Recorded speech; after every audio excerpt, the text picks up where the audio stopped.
Granby's Green Acres.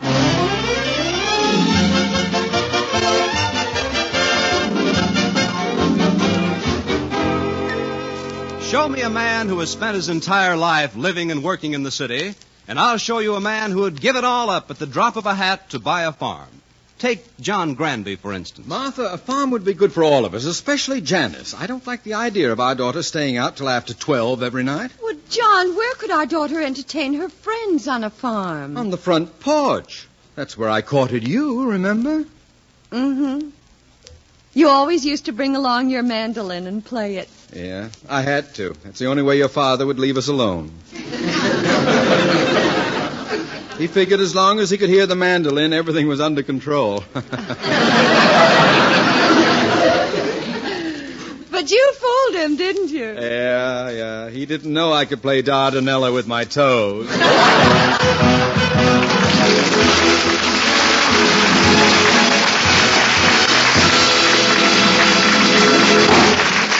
Yes, it's Granby's Green Acres, starring Gale Gordon, B. Benaderet, Louise Erickson, Parley Baer, Horace Murphy, and Rye Billsbury, with music composed and conducted by Opie Cates. And now, Mr. Granby breaks down.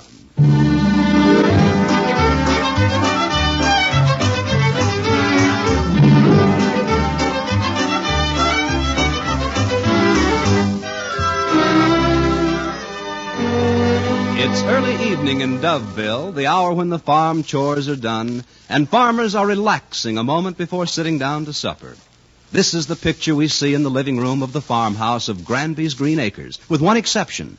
Mr. Granby is anything but relaxed. John, will you stop pacing up and down? I can't help it, Martha. I'm nervous. Relax. I can't.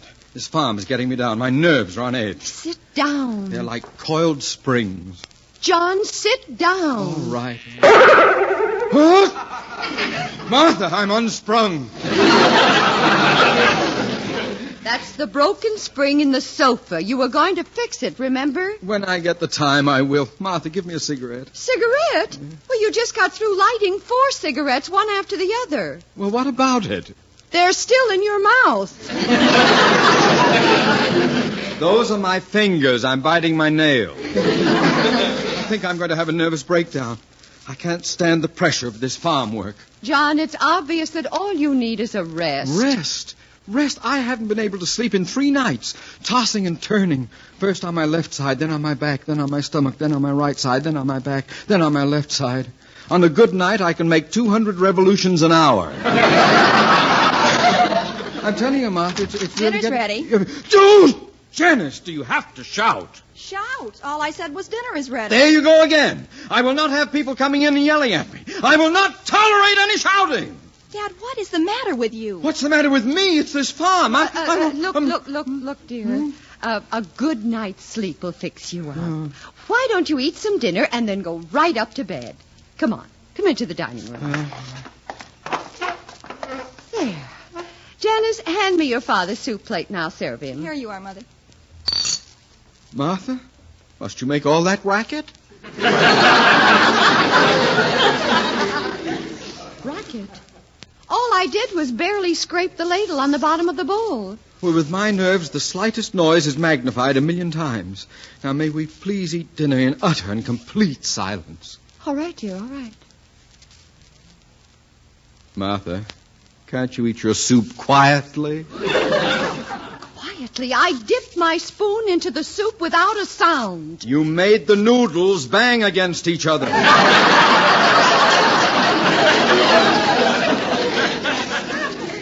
Now, will you please be quiet?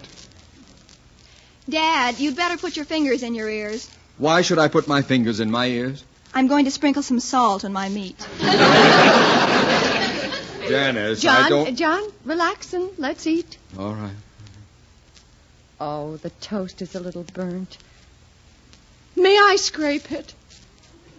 Are you trying to drive me out of my mind?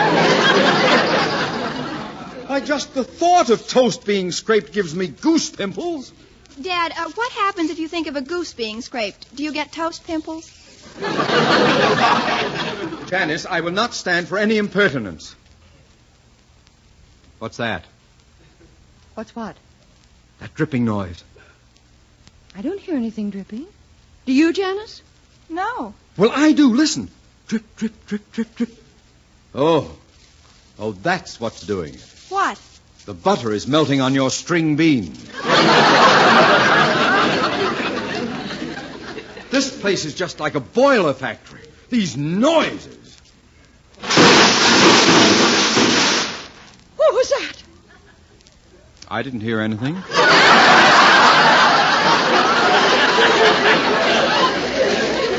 I think the neighbor's dog knocked over the ash can again. Janice, what's wrong with you? Are you hearing things? John, you mean that you didn't... Please, let's have some quiet. Martha, I asked you for quiet. What's wrong now? A green pea just fell into your mashed potato. But I didn't what's the use? I'm going up and try and get some sleep. Mother, do you think he's upstairs by now? Why? I'm dying to eat a piece of celery.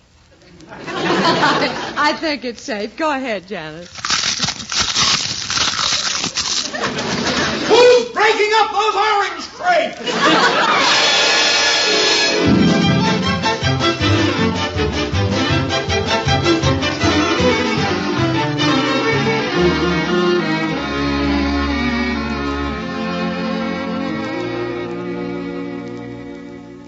Are you comfortable, John? I'm fine. Do you want another blanket? No, just put out the light and close the door. All right. And, John, try to sleep. Don't lie there thinking. Good night. Good night.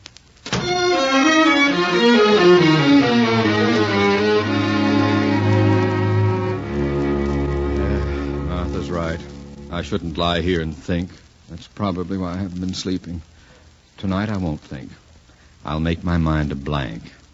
That's it, a complete blank. Blank. That reminds me. Am I supposed to fill out the blank for the tax assessor and take it over to the county seat? Seat. Oh, yes, that reminds me. I have to get a new seat for the tractor. It's sagging in the middle. That reminds me. I wonder how Martha's mother is.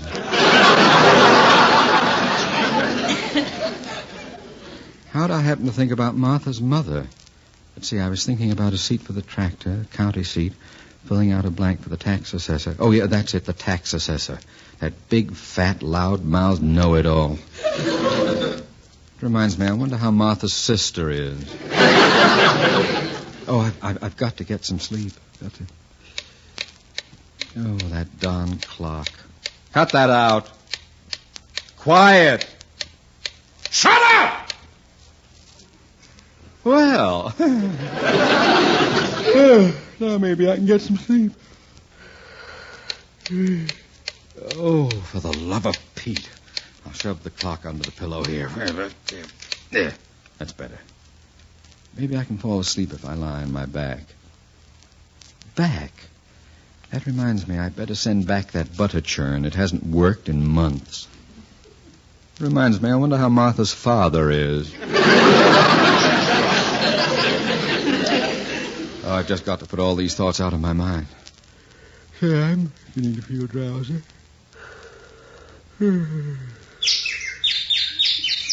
What's that? Quiet. Go away. Get away from that window. I'll fix that bird. Where's my slipper? For the last time, are you going to get away from that window? Okay, you asked for it.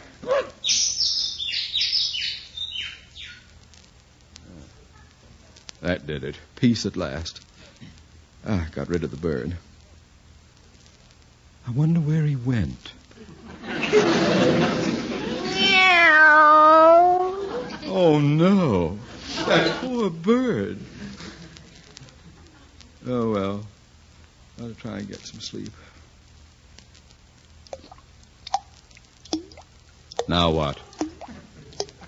Something's dripping. I'll ignore it. I won't let it bother me. I'll pretend there is no drip. Drip? That reminds me, I wonder how Martha's brother is. Well, I think this time I'm really going to fall. Wake up, you sleepyhead. It's 5 o'clock.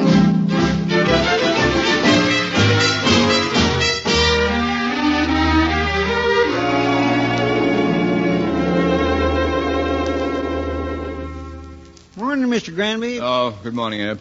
Did you see a slipper lying around here? Slipper? Yeah. Was it a leather slipper with fleece lining? Yeah. You know, come to think of it, I saw a cat dragging it under the porch a little while ago. Oh? Well, get it. Okay, but I don't think you'd want to wear it. Why not? It's got 4 kittens in it. 4 kittens? 5. Well, all the things that Mr. happen Granby, you sure are in a grumpy humor this I morning. can't help it. I haven't had any sleep, and I don't know how long. Oh, that's too bad. Eb, how long can a person go without sleep? Well, when my brother-in-law was in the Navy, he once went 6 whole days without closing his eyes. 6 days? Yeah. Of course, he slept fine at night.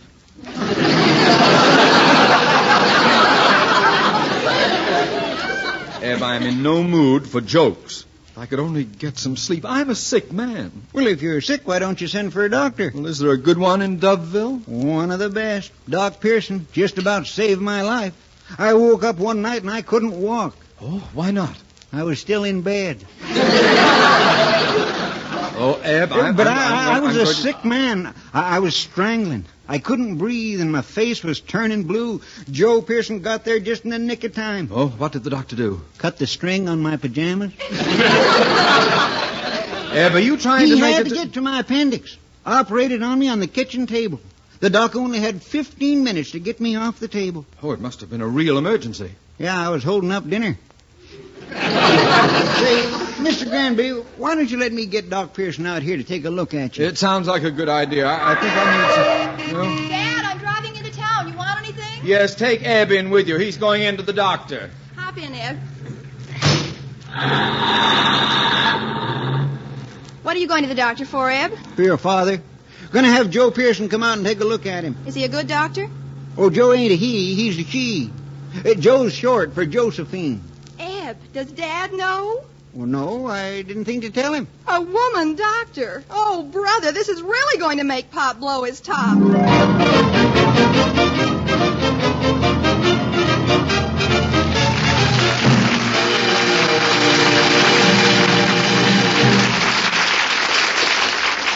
We'll return to Granby's Green Acres in a moment, but first, every Tuesday night, CBS brings you one of the brightest and best of the comedy shows, Life with Luigi. You'll enjoy life with the little Italian immigrant who finds American customs baffling and enchanting, and who is apt to know more about his adopted country than most of its citizens. CBS cordially invites you to laugh through Life with Luigi every Tuesday night on most of these same stations. Now back to Granby's Green Acres.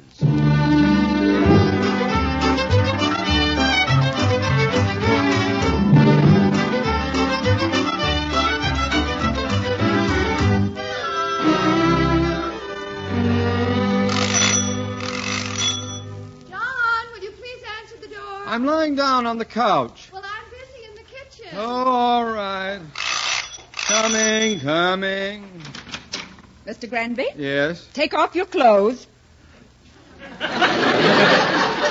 What? Come. I haven't got all day. Take them off. Martha! Help! What's the matter? What's wrong? Well, this woman. She wanted me, and she was, ooh.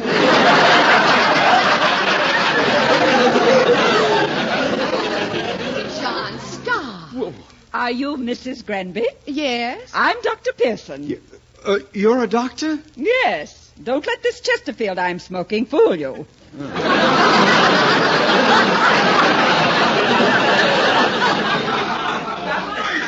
what's wrong with you?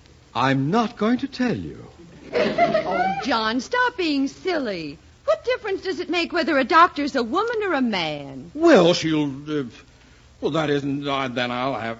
and then she'll... I just don't like the idea. Mr. Granby, I'm very busy. I've got a lot of sick patients. Martha, get me somebody else. Why? I don't want any doctor whose patients are all sick. John, you're acting like a baby. All men are babies. Mrs. Granby, tell me, what seems to be the trouble with it? It?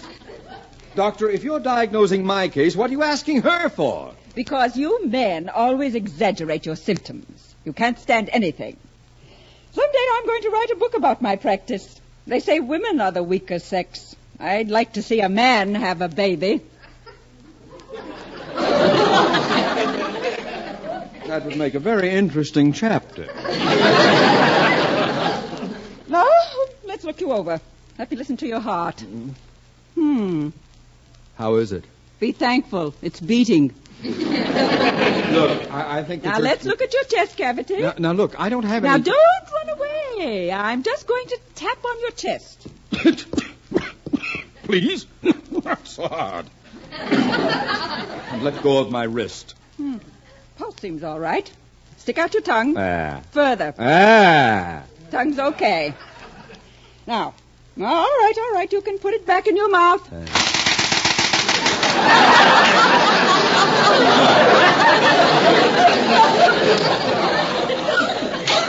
What happened? Did I swallow it? John, the window shade rolled up. I asked you to fix it. Well, who's got time? I get up every morning, milk the cow, feed the chickens, water the horse. Mr. Granby, I'm going to write you out a prescription. Oh, Doctor, while you're doing that, I'd like to pay you. What is your fee? $5. Well, I'll get my purse. Doctor, what's wrong with me? Not a thing. This farm is too much for a city man like you.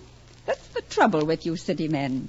You give up soft jobs because you think farming is easy, and the moment you find out it's hard work, you imagine you're sick. I don't imagine. I am. I don't imagine you are either.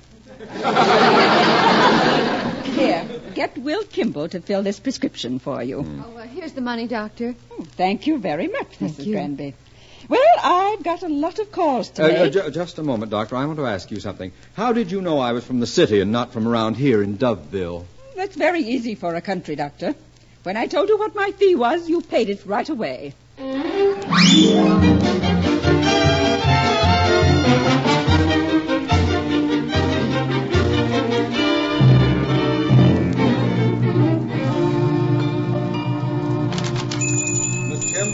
Oh, howdy, Mr. Granby. Mr. Kimble, I've got a prescription here, and I'd like Oh, sick, huh? Say, I hope you don't have to go to the hospital. No, I just want to get this You prescription. know, I had to go to the hospital once. Yeah, I ate something that didn't agree with me. Oh, that's too bad. That's the last time I eat in that hospital. Mr. Kimble, I've got to get this prescription filled. Can you do it? Yes, sir. That there is my state license up there on the wall. Oh. That there makes me a qualified druggist. Entitles me to peddle pills, fill prescriptions, and make tuna fish sandwiches. Can you fill my prescription? Oh, sure. I've been at this here drug business a long time. Mixed my first formula back in 1890. 1890? Yeah, it was French dressing.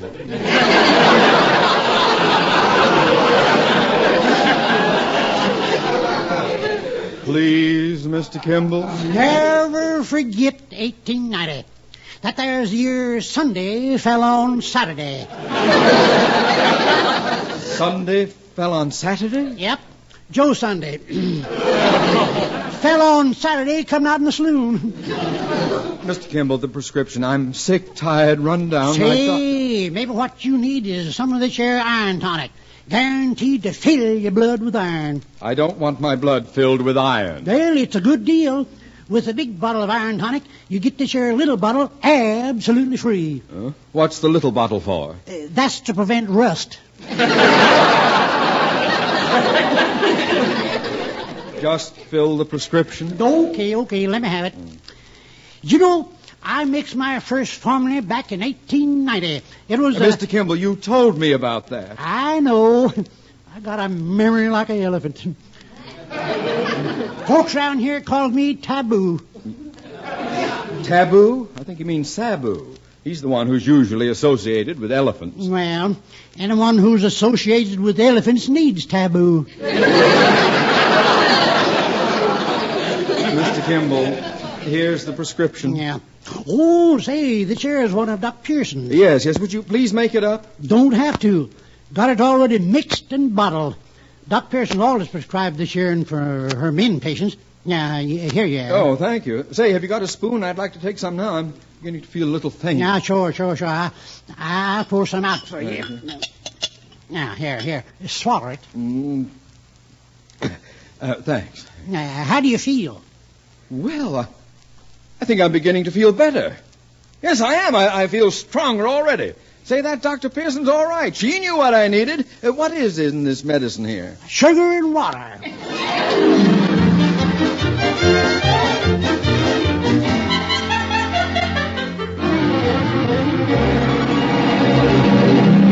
Sugar and water, imagine that.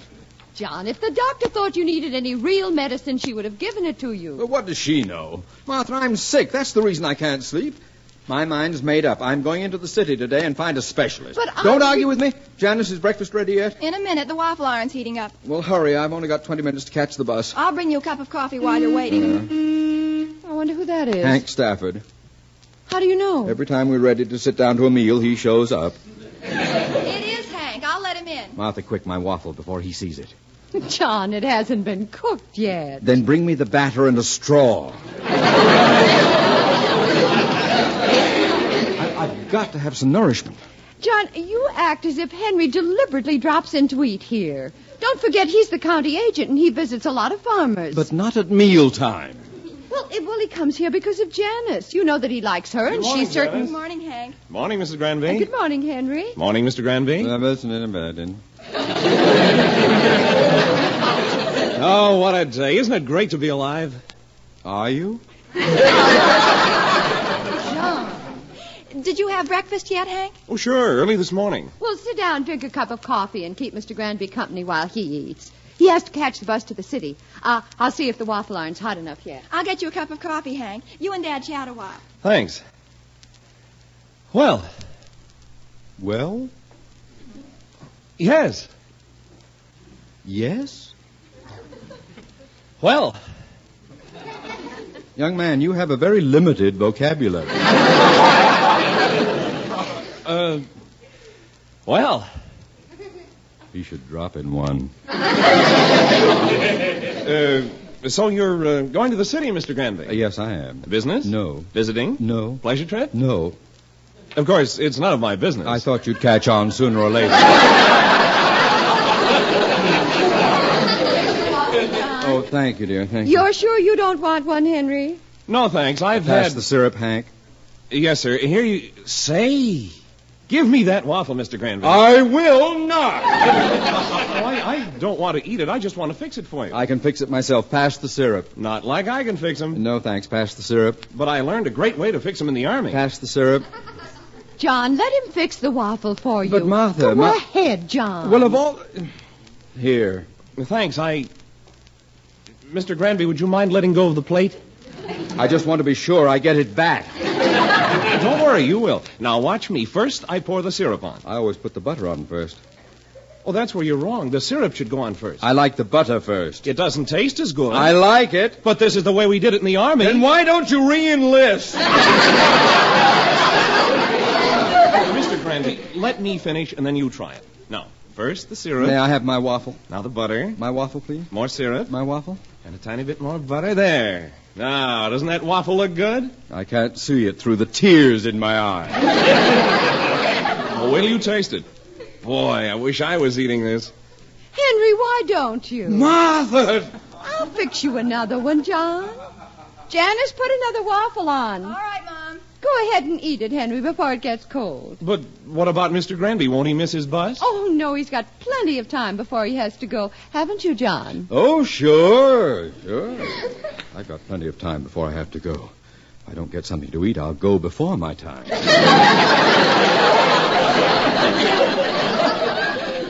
I'm a sick man. I don't know why I put up with this guy. This waffle really tastes good. Oh, Henry, it does my heart good to see you eat. I wish Mr. Granby had your appetite. What good would it do? He's got my food. I never saw a He man never wolfing. eats the way you do. Naturally, I've got good manners. You know, Mr. Granby hasn't been feeling well lately. Yes, I noticed he looked a little peaked, but I didn't want to say anything. How could he? He's always got his mouth full of food. He's going into the city today to see a nerve specialist. Oh, he doesn't have to do that. We've got a good doctor in Doveville, Doc Pearson. She's the one that brought me into the world. Maybe I can make a deal with her to take him out again. Warming up. Who gets it? I do. How was the first one? As far as I'm concerned, this is the first one. Well, the second one is usually better, John. By that time, the iron is good and hot. That's right. The one I just finished was a little soggy. Good. Maybe he'll get indigestion. We'll serve him Why, right. Henry, you should have told me. Here, try this one. What about Mr. Granby? Oh, he doesn't mind. But, Martha, what you... John, you've got plenty of time to catch your bus. But I'm hungry. Janice will make you another waffle. Mother, I can't. Hank got the last of the batter. Last of the batter? How do you like that? I was struck out by a foul ball. And have the rest of this one, Mr. Granby. No, thanks. Dad, I've got some eggs in the stove that I was making for Mother and me. I'll bring them right in. Would you like some eggs, Henry? Oh, no, thanks. I don't want to make a pig of myself. Why stop now? Hank, please excuse Mr. Granby. He hasn't slept in I don't know when. The farm is getting him down. Here are your eggs, Dad. Oh, boy, they look good. Yes. No, you don't! Give me those. At last, some food. Pass the salt, Martha. Here. And the pepper. Here. Now to enjoy my eggs. Boy, Dad, I can it's really a put quarter my to teeth in. 8. You've got 10 minutes to make the bus. But my eggs, my Well, eggs. never mind the But, eggs. Martha, You it's a have- shame to let them go to waste. Oh, don't worry, Mr. Granby. They won't go to waste. You're darn right they won't. Martha, give me a piece of toast. I'll eat them in the bus. Mr. Granby, you don't have to go to the city and see a doctor. It's perfectly obvious what's wrong with you. What? You eat too much.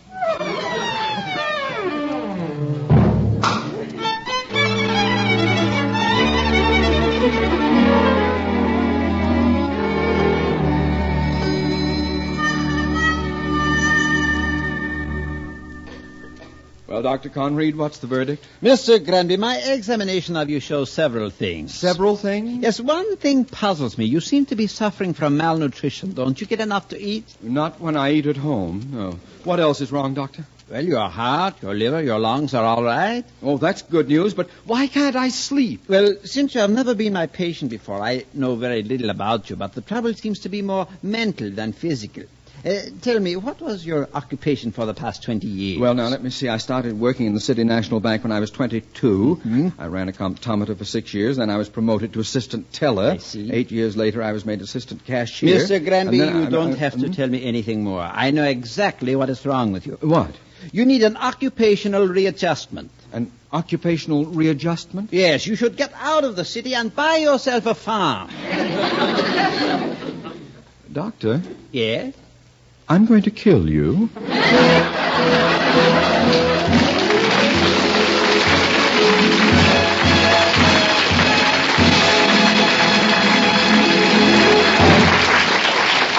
Ladies and gentlemen, tonight ends the current series of Granby's Green Acres. Before we leave you, though, here is John Granby with a word. We've enjoyed spending these summer weeks with you, and now I wonder if you do Martha and Janice and me a favor. Sit down and write us a postcard or a note telling us how you like our show. Just write to Granby's Green Acres, care of your local CBS station. They'll forward it to us. Don't forget to write to us, and good night. Good night, everybody.